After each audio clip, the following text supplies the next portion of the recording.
साजिलची पाहतोय 10वीची परीक्षा आहे आणि अशा वेळी जेव्हा घर खाली करायला लागतंय, पालकांच्या डोळ्यात अश्रू आहे.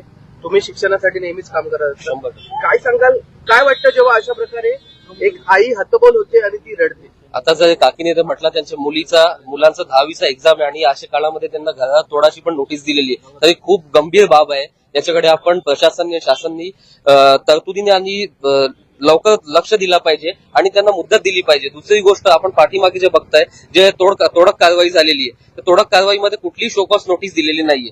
नगरपालिकाच्या अधिनियमामध्ये पण आणि कोर्टाच्या नियमामध्ये पण कुठलाही बांधकाम तोडायच्या आधी 15 दिवसाची आधीची शोकॉस नोटीस तरी दिली पाहिजे. पण हे जे बांधकाम पाठीमागे तुटले, याला कुठल्याही प्रकारची शोकॉस नोटीस नाहीये. सर्व्हिस स्टेशन होता ठाकरे काकांचा, त्यालाही शोकॉस नोटीस नाहीये.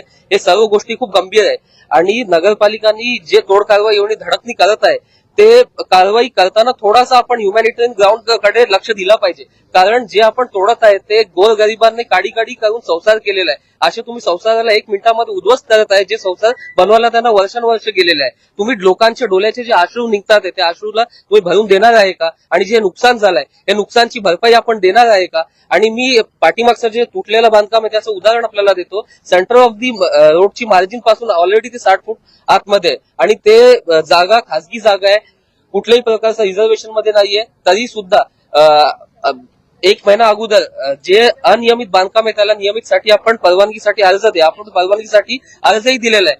ठाकरे काका वगैरे सर्व यांचं टॅक्स पावती सुद्धा भरलेली आहे. तरी सुद्धा तोड कारवाईच्या आधी कुठलाही ह्युमॅनिटेरियन ग्राउंड कडे बघितलेलं आले नाही. हे खूप गंभीर बाब आहे आणि मला सर्व बदलापूरकरांना विनंती आहे आणि आपले माध्यमाच्या वतीने प्रशासन आणि शासनाला विनंती आहे का आपण जे कारवाई बदलापूरमध्ये करत आहे, जे सेंटर ऑफ दी रोड लाईनच्या ऑलरेडी साईडला आहे, जे अनधिकृत बांधकाम आहे सुद्धा ते नियमित करायला त्यांना वेळ लागत असेल, तर जे बांधकामामुळे तुम्हाला कुठल्याही प्रकारचा त्रास नाही होत आहे, आवक जावकला त्रास नाही होत आहे, असे बांधकामाला आपण मुदत द्या. कारण हे गोरगरिबांनी, मराठी माणसांनी खूप कष्ट करून आपला संसार उभा केला आहे. संसाराला आपण 1 मिनिटामध्ये उद्ध्वस्त करू नका. आमची सर्वांची मागणी कुठल्याही नियमला उल्लंघन करून नाहीये. आमची सर्वांची मागणी नियमाला धरून आहे.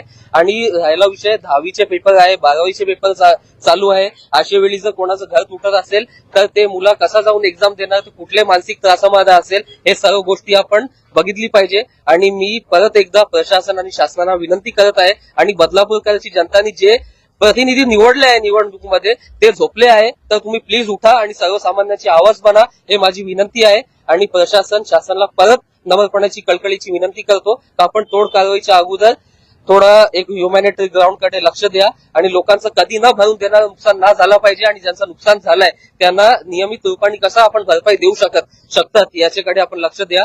नम्र विनंती आहे. जय हिंद, जय महाराष्ट्र.